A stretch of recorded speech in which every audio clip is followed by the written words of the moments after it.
5 пилоти на Ер трактори и неколкумина заинтересирани за обуки во Шпанија.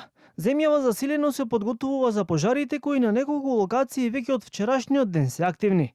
Директорот на ДСС Стојанче Ангелов за Канал 5 кажа дека од 3 воздухоплови 2 се на сервиз во Хрватска, но се очекува до крајот на мај целосно да ги имаме на располагање Ер тракторите. Воедно разговаравме со уште неколку кандидати кои што во наредниот период ќе можеме да ги пратиме на дополнителна преобука за Ер трактори. Во овој момент едниот Ер трактор е функционален, се наоѓа на Скопскиот аеродром, останатите 2 се наоѓаат на редовен годишен сервис во Загреб.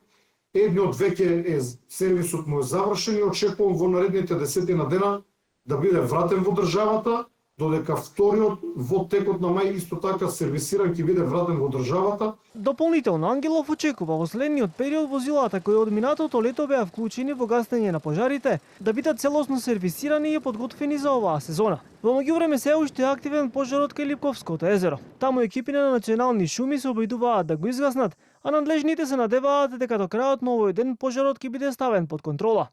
Од друга страна, во текот на вчерашниот ден беше повторно опожарена депонијата кај селото Пчиња. Од Сдруженијето Екопчиња жестоко реагираа и алармираат дека не станува збор за изолиран случај, туку за хроничен проблем што директно го загрозува нивното здравје.